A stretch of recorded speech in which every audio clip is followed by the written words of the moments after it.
Halo teman-teman, terima kasih udah kembali ke channel kami ya. Hari ini kami akan sedikit berbeda ya sama minggu-minggu sebelumnya ya, Gap. Hari ini kami akan membahas bukan IPO lagi, tapi mengenai analisis dari PT Total Bangunan Persada Tbk ya, Gap. Iya, total bangun persada saya. Maaf. Iya, sebelum kita mulai, kita kasih kredit dulu ya untuk Bapak Mikael Johannes dari BNI Sekuritas ya. Jadi analisis hari ini itu sumbernya dari Pak Mikael ya. Oke, kita langsung mulai aja ya, Gap. Ya,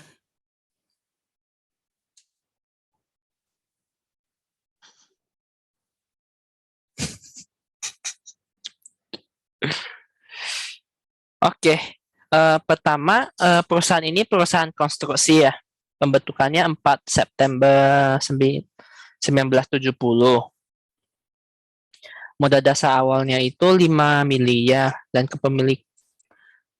per Oktober 2013 itu kepemilikannya 33,67% itu umum dan 66% itu pendiri. Cuma sekarang udah beda ya, Gap? iya, ini berarti dia dari 2013 sudah turun ke pasar ya? Betul. Hmm. Betul. Terus ini di bawah ada sedikit datanya yang mungkin udah outdated sih. Ya, jadi kita bisa teman-teman kalau penasaran bisa cek lagi ya untuk update-nya. Ya. Oke, kita langsung lanjut aja. Oke, terus Gip, coba jelasin dong setelah Ini ini.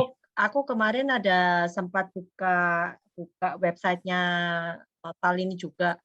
Hmm, Itu di websitenya tuh kelihatan banget kalau ini PT itu pemenang banyak macam award setiap tahunnya.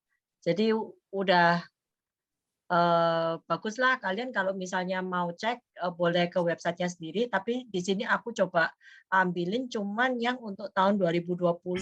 Itu udah ada 6 penghargaan sih, kalau untuk yang 2020 ada penghargaan dari Business Indonesia Award, ada Best dalam sektor konstruksi, penghargaan emas, The Big Three untuk Best Finance and Grade B, terus penghargaan Safety Innovation, terus direkturnya juga Bapak Handoyo Rusli. Itu juga menerima penghargaan Safety Director Performance Award. Terus ada penghargaan The Environmental, Social, and Governance. Tapi ini masih untuk tahun 2020 aja. Cuman aku sempat cek yang untuk tahun 2019 itu lebih banyak lagi daripada ini. Terus setiap tahun oke. itu banyak banget. Kalian boleh cek sendiri teman-teman kalau mau tahu dia menang apa aja ini. Terus untuk stok datanya sendiri itu last price-nya ada di harga 322 ya. Ya, cuman Untuk data 10 sorry, November. Gap. Aku tadi aku barusan buka RTI bisnis ya. Ini per 2 Desember itu closing price-nya itu 312. Oke. Oh, turun lagi ya? Iya. Iya, artinya makin murah ya mungkin. Iya. Oke, boleh lanjut, Jep. Oke. Oke, 312. Tapi dia ini take profit-nya 400 ya kalau menurut si Pak siapa tadi? Yohanes Mikael. Mikael, iya. Oh.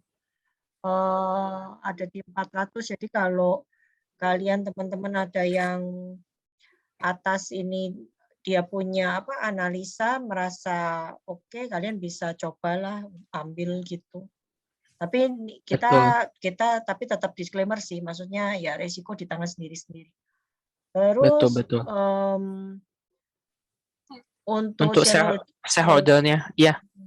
untuk shareholder-nya sendiri itu ada PT Total Inti Persadanya. Jadi ini sepertinya induk perusahaannya dia ya.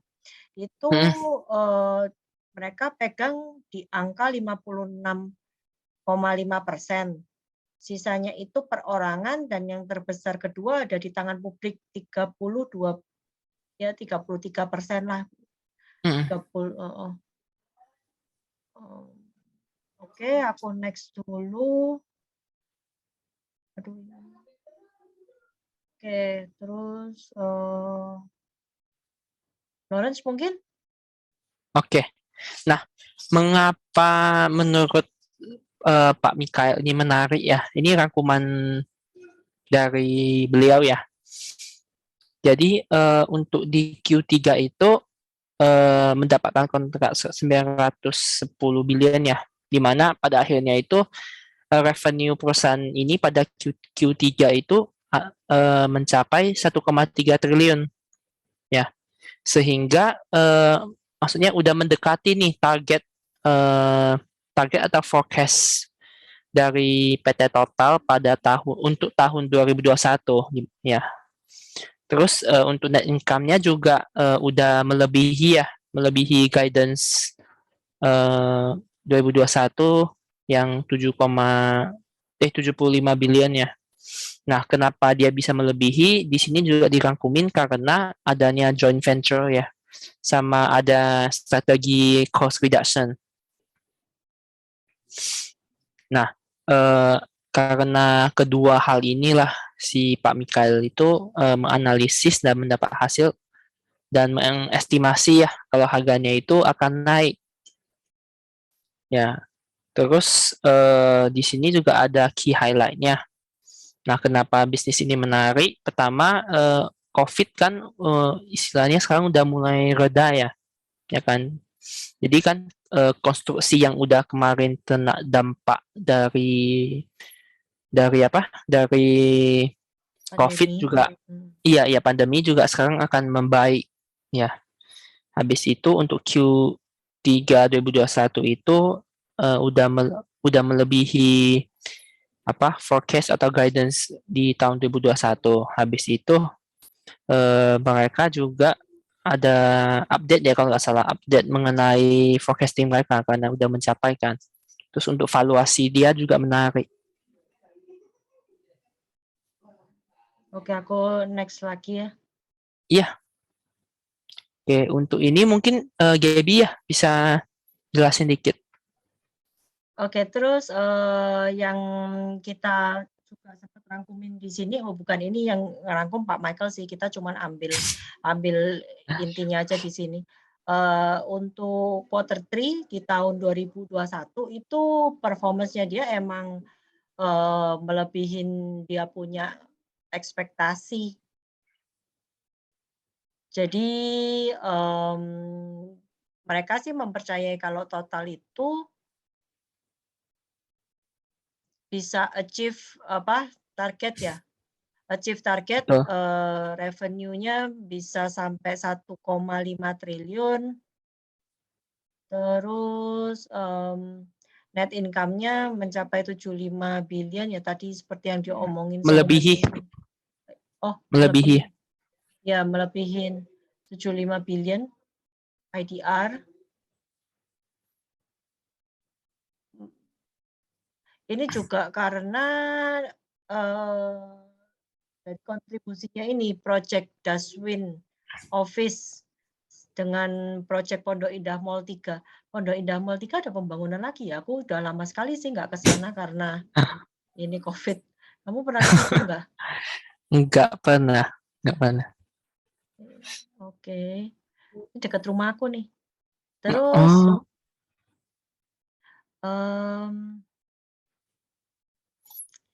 jadi untuk forecast-nya tahun 2021 sama forecast-nya 2022 itu diperkirain dia punya revenue dari 1,8 atau itu yang worst case atau 2,2 triliun untuk yang bagusnya itu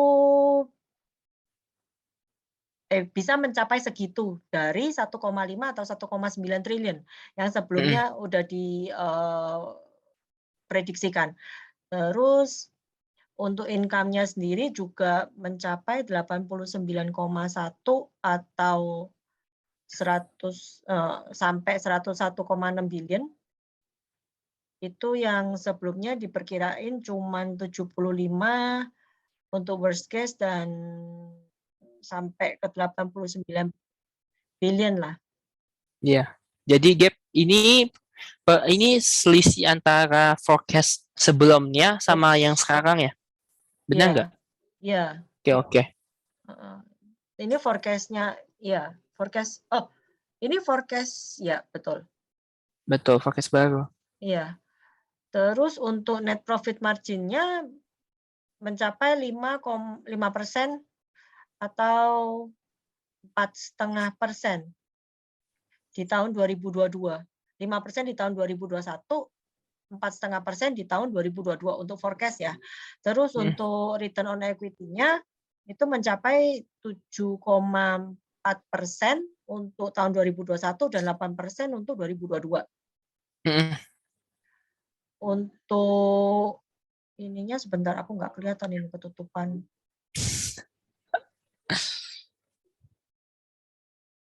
Terus untuk current ratio sama debt equity-nya juga stable.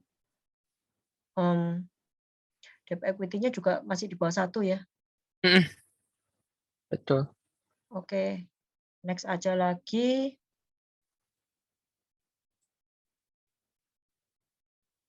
Expecting higher, dia juga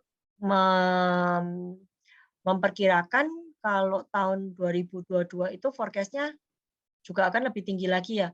Dari permintaan banyak konstruksi yang kemarin kan ini sempat ketunda karena semua juga tahu kalau konstruksi itu kena dampaknya COVID, itu akan meningkat ya sekitar 35% yang didominasi untuk pembangunan residential building seperti apartemen, terus 25% untuk residential, shopping center, 20% untuk industrial segmen. Untuk tahun 2022 sendiri juga itu ditargetkan menyelesaikan proyeknya Trans Icon di Surabaya, One Tower di BSD, Innofarm di BSD, dan ada proyek kontrak baru juga sekitar 2 triliun. Itu kalau di total-total itu harusnya akan kayak bertambah 3,3% ya year on year ya. Mm.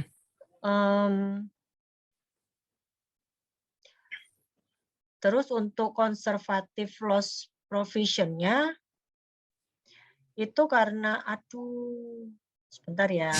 Ini bisa kelihatan nggak sih aku punya baterai? Bentar ya. Baterai enggak. Layarmu mati, Gap. Ya udah, aku lanjut ya. Iya. Ya. eh jadi untuk nextnya itu mengenai profit loss provision-nya. Jadi kita juga udah tahu ya karena COVID di mana perusahaan yang dananya agak kuat nih itu pada tutup ya Hmm. kan. Nah, untuk menjaga likuiditas perusahaan mungkin ya sama going concern-nya itu, jadi si perusahaan itu menerapkan lifetime expected loss provision. Jadi kalau istilahnya itu dia memprovisikan semua receivable dia, ya. Jadi dia kalau terjadi apa-apa, ya dia udah memprovisikan uang tersebut dan perusahaannya tetap bisa berjalan. Begitu sih intinya. Oke, next aja ya. Ya, Biar masih kelihatan bateraiku mau habis nggak sih? Nggak ya? Enggak, ambil casan dulu aja. Udah. Barusan ini ngecas tadi. Makanya Oke, ke stop bentar. oke. Terus di sini mengenai valuasi dia ya, yang menurut Pak Mikael itu menarik, menarik ya. Jadi di sini kita langsung aja ya. Di sini menurut dia itu eh, kemarin kan karena COVID ya, jadi dia turun. Nah, terus ada apa proyek-proyek yang ke delay, terus juga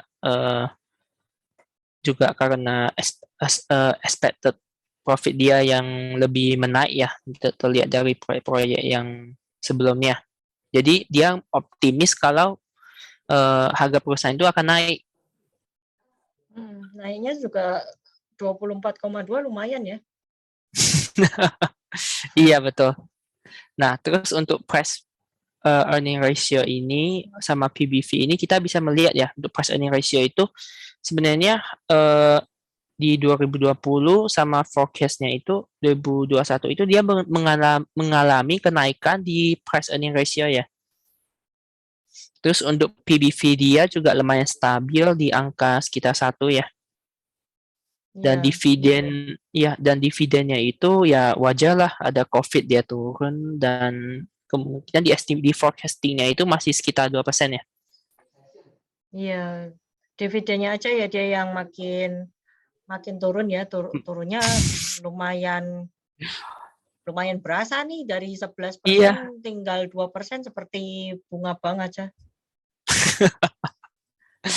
iya. Bunga bank juga sekarang tinggal segitu. Aduh, kenapa kita Potong bahas pajak bunga bunga bank ya? bang. Iya. Oke, next aja. Kita nggak usah bahas bunga bank. Oke.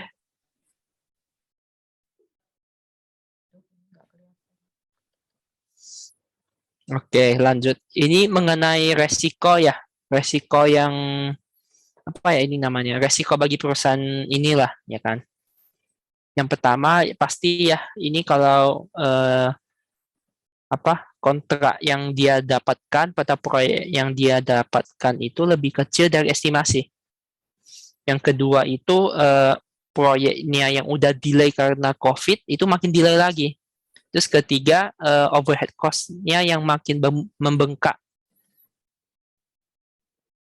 Terus untuk apa rangkuman Q3 2021 ya. Di sini udah tertulis ya.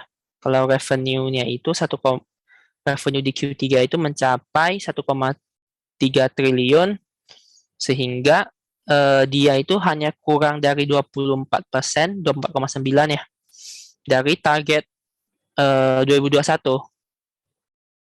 Nah, kontribusi terbesar itu dapat dari PT Trans Property, PT Putra Gaya Wahana, dan PT Sayana.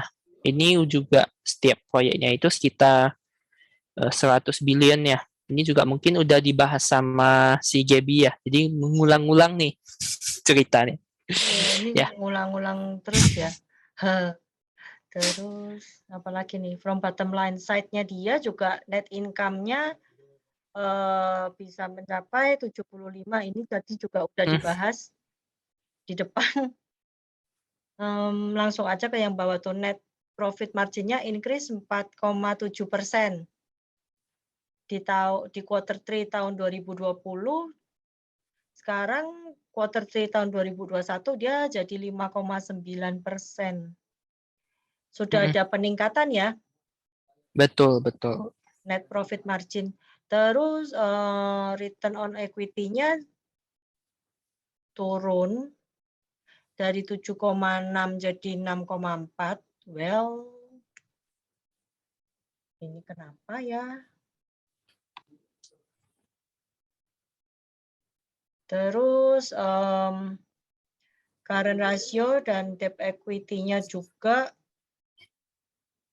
stabil. Tadi di depan juga udah dibahas. Kita next aja deh. Boleh.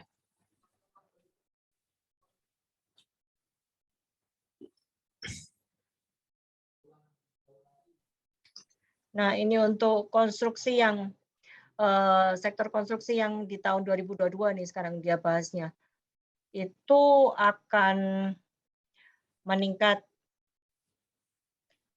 Karena ya sekarang kan semua juga udah tahu lah banyak, COVID, vaksin, apa kan kalian sudah aku harap teman-teman juga semua sehat-sehat ya, udah vaksin semua. Jadi ya kita babat habislah ini COVID periode seperti ini. Aduh capek. Terus PKM juga udah mulai turun ke level 1. Desember naik lagi, Gap. Jangan deh, moga-moga jangan. Sekarang itu ya Omikron ya? Iya, betul. Aduh jangan deh. Terus, ini juga disebutkan kalau COVID-19-nya juga, menurun kan di Indonesia, at least sampai sekarang lah, tapi teman-teman semua jaga kesehatan semua, jadi kita semua yakinlah bisa ngelewatin masa susah ini. Asik. Terus, untuk apa ini, oke, untuk project yang sekarang mereka lagi ongoing, ada 7 ya, ada di mana-mana ini lokasi, ada di Surabaya, Sebenarnya Jakarta, Cibubur, Tangerang, bukan Hawaii. 7 ya, Gap. Apa? Ini yang melebihi 100 billion. Oh ya, oke sorry, thank you loh langsung dikoreksi. Itu estimasi penyelesaiannya juga tahun 2022, 2023 ini kontrak value-nya 1,627 ya, semua melebihi 100 billion ya. Betul. Terus ini ada sekilas tentang project-project yang dia udah selesain untuk seperti high rise residential, ada Pakubono Residence, Taman Permata Buana. Ini sepertinya rumah teman-teman semua dibangun oleh lokal. Terus office building, ya. Terus office building juga Tendian Tower, BCA Foresta, Bank Danamon, Arcadia. Banyak deh, shopping center juga, IKEA, Point, The Breeze, Central Park Mall, ITC, hotel juga banyak macam education, sekolah-sekolah seperti Surabaya Future Education, Astra Manufacturing, Politeknik, BINUS, Malang, oke. Malang, alam kampungmu. Iya, saya punya kampung. Ini. Terus habis itu hospital juga ada di Cikarang, Surabaya, Gading Pluit, utilities juga ada J Expo, bangun bioskop juga. Villa Lagoy Bintan ini sepertinya resort. Terus Betul. Resortnya yang Singapura punya bukan sih? Bukan ya? Enggak, punya Indonesia, cuy. Oh, punya Indonesia. Hebat. Ya Terus udah. ada power plant, BSD. Oke, banyak lah ini kalian juga bisa lihat sendiri ini. Iya. Ini total ini juga bukan pemain sembarang ini. Iya, udah perusahaan gede ya. Iya, udah perusahaan besar. Oke, lanjut. Orange sekali. Oke. Untuk lanjutannya itu pertama kita lihat dulu exhibit 1 ya. Di sini project yang masih kontrak tiap quarter di sini bisa melihat ya. Untuk 2021 itu di Q3 itu dapat proyek gede ya, mungkin bisa diartikan gitu ya.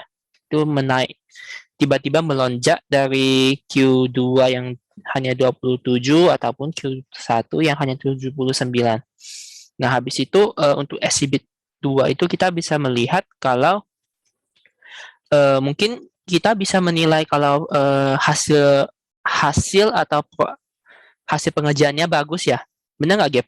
Di sini 79% customer-nya itu repeat loh. Terus 21%-nya itu yang new.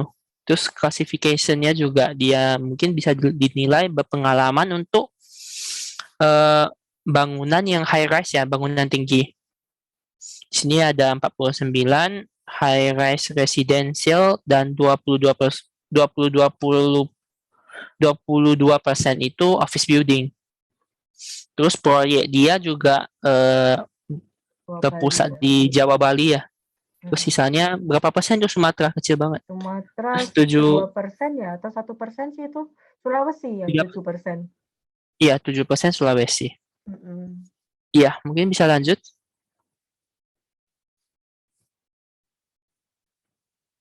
Oke, habis itu di sini BKPM ya. Berdasarkan data BKPM itu apa? Realisasi investasi Indonesia berdasarkan sektor. Di sini terlihat kalau 14% itu housing, industrial estate, dan office building. Ya. Nah, dia ini mainnya di sini ya, Iya, betul, di betul. bagian ini. Betul, betul. Berarti kan salah satu keping gede ya. Iya. Oke, habis itu untuk next-nya ini berdasarkan Ministry of Finance. Ministry of Finance itu apa ya? Gap, tahu nggak? Ayo, Ministry tahu of nggak? Finance. Ministry of Finance. Menteri Keuangan. Ya, Menteri Keuangan. Iya, iya, iya, iya. Nakal Jadi ini si Lawrence. berdasarkan data Menteri Keuangan ya.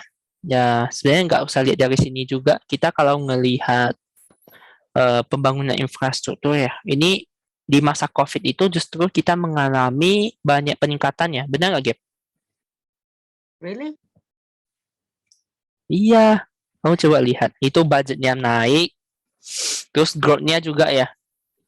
Growth-nya dari apa? Budget infrastruktur juga menambah. Iya. Habis itu next. Nah, kita Nah, masuk lagi ke income statement-nya PT total.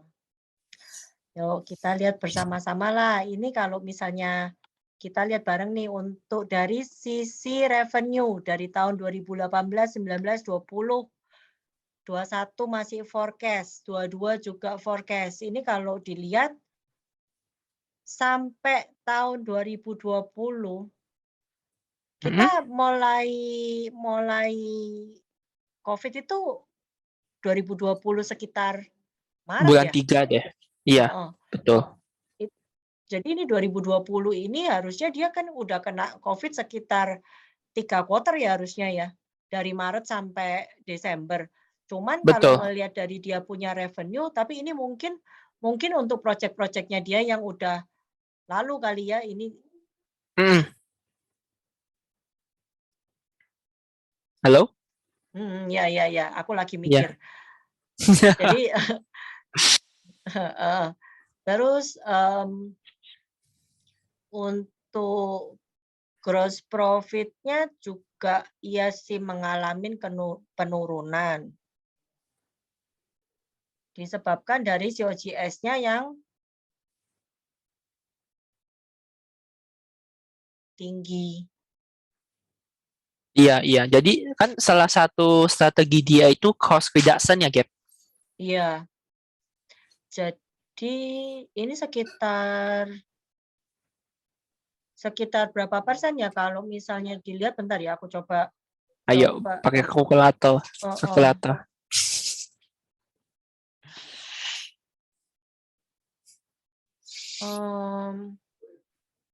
dia punya gross profit margin sih kalau tahun 2020 ini ngitungnya dari tahun berapa nih enaknya? Ngitungnya dari tahun berapa ya? Susah ya. 43 kalau tahun 2020 sendiri itu gross profit margin-nya itu 11%. Kalau 2021 tapi untuk forecast-nya sendiri 11% juga. Dia mempertahankan gross profit margin-nya masih stable. Iya. Jadi BTW, dia Gap, kalau nggak salah, gross profit margin ada di slide berikutnya nggak sih? Oh, ada ya, ya udah. Terus terus kita bahas juga untuk profit before tax. Aku suka nih kalau bagian profit. Net income aja lah langsung. Untuk net income-nya itu emang mengalami penurunan ya, dan yang dari tahun 2018 ada 204.418, ini satuannya apa ya? Jutaan. Jutaan. Oh ya, in million. 204.418, terus 2019 itu mulai turun, 2020 turun lagi, 2021 ini memang masa-masanya terpuruknya, tapi tahun 2022 diharapkan kan karena ini COVID sudah mulai mereda macam-macam, jadi diharapkan income dia mulai bounce.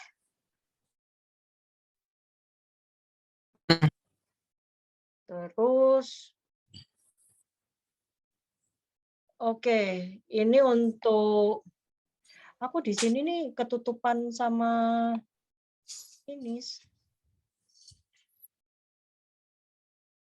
Oke, kalau dari balance sheet-nya, apa nih yang kita bisa lihat, Lawrence? Untuk receivable? Untuk balance sheet dia, mungkin aku akan melihat kalau di sini cash-nya lumayan banyak ya. Benar nggak, Gap? Iya. Jadi current asset-nya juga tinggi ya. Mungkin solvabilitas dia kalau nanti kita ngelihat, mungkin nanti di bawah bakal melihat ya, ini perbandingan current ratio dia. Iya.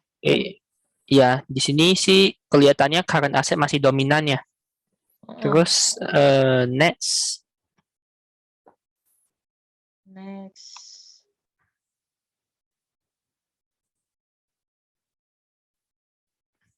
Ya, di sini liability-nya. Coba balik lagi, Gap.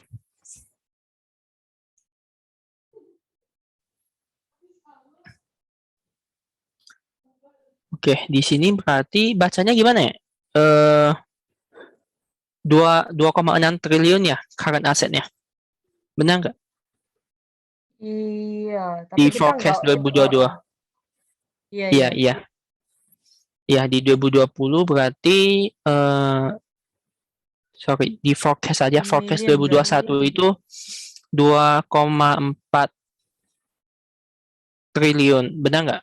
Iya, 2,4 triliun. Next.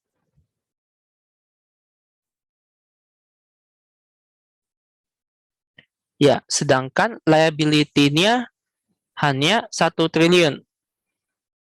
Ya, 1,8 untuk totalnya, dan current-nya itu hanya 1,6. Ya, solvabilitasnya jauh banget ya. Berarti dia sangat liquid. Terus untuk equity-nya juga lihat dari sini sih lumayan sehat ya. Gap. Ya, tiap tahun ada peningkatan, ada pendapatan. Oke, next.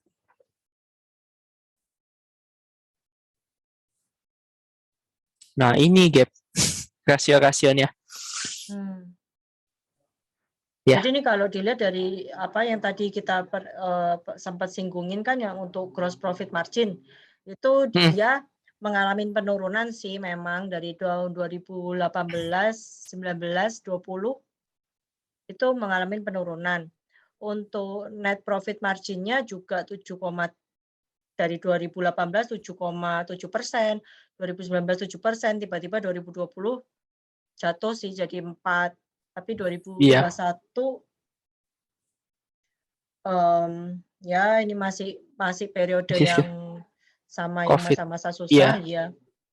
Jadi dia masih ada di situ, tapi at least sih masih profit ya. Iya, dan masih sehat ya kalau kita ngelihat laporan dia. Iya. Lalu terus lanjut di current ratio sama quick ratio, di sini kita bisa lihat ya, ini mau COVID atau enggak, dia masih mempertahankan likuiditas dia di di titik tertentu ya, Gap. Iya. Ya, di mana ini masih di apa? Masih termasuk yang sangat sangat liquid. Terus Mm-mm. untuk debt equity ratio, debt asset ratio juga di sini angkanya bagus 0,1 dan ini bahkan 0,0 ya. Iya. Iya. Terus di bawah terakhir itu ada turnover receivable sama payable turnover ya. Yep. Heeh. Payable turnover-nya payable turnover-nya Gimana menurutmu? Mas, ya dia setiap tahun sih nggak begitu ada banyak perubahan ya. Iya, iya, iya. Masih di titik tertentu ya. Benar Iya, nggak? benar. Iya, Cuman iya. receivable-nya dia ini yang agak Agak jauh. turun. Ya mungkin ya tadi kan konstruksi emang kena kendala sih di Betul, masa-masa kayak betul. gini. Jadi mungkin ya pembayarannya terlambat atau Betul. Terus juga dia juga ini kan di tadi itu ada menjelaskan kalau dia memakai strategi apa gitu aku lupa yang membuat apa dia mengcadangin semua piutang dia ya ya tujuannya sih sebenarnya kalau aku melihat kan perusahaan ini itu tetap pengen apa ya istilahnya strateginya itu menjaga aman ya jadi yang penting perusahaannya bisa berjalan dan stabil ya jadi dia bisa menghadapi apa masa-masa ini gitu. mm-mm. Oh, udah. Oke, kalau misalnya menurut kamu gimana nih? Kamu tertarik nggak Oke, sama ini? kalau menurut aku sih untuk jangka pendeknya tertarik ya, terutama kan tadi harganya bahkan lebih kecil ya, lebih kecil dari yang tertera di analisis dia, ya kan. Terus juga bentar lagi masa window dressing, ya, benar Bentar nggak? lagi naik ya harusnya ya. Iya iya harusnya Iya, naik, iya, ya iya, kan, iya. Jadi ini ya kan kalau dari, kalau ada iya turun-turun mungkin kita bisa ambil lah ya dikit-dikit kali ya. iya. Jadi kan kalau kita ngelihat dari Q3 dia udah bagus ya kan banyak proyek yang menjanjikan Ya. ya Dia juga terus punya ke depan juga mm, oke ya. Banyak betul proyek betul yang nunggu juga.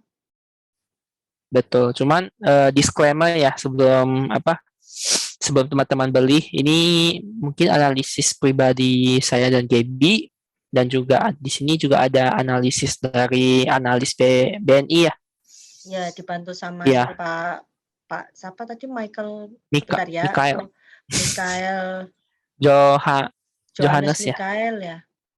Ya, Mikael Johannes. Makasih ya Bapak Mikael Johannes. Iya Membantu makasih. membantu kami banget ini untuk merangkumin hal seperti ini Iya sangat untuk membantu. analisa. Ya udah. Ya udah kalau gitu mungkin udah dulu kali ya Lawrence ya. Kita sambung lagi Iya minggu depan. iya Oke, untuk saham yang kalau lain. Oke, kalau gitu saya Gepi sama Lawrence mundur dulu dari acara ini Dari teman-teman. Dari YouTube ini. Nanti kita ketemu lagi next week. oke. Oke, yuk, bye-bye. Yuk. Oke, bye bye. See you next week.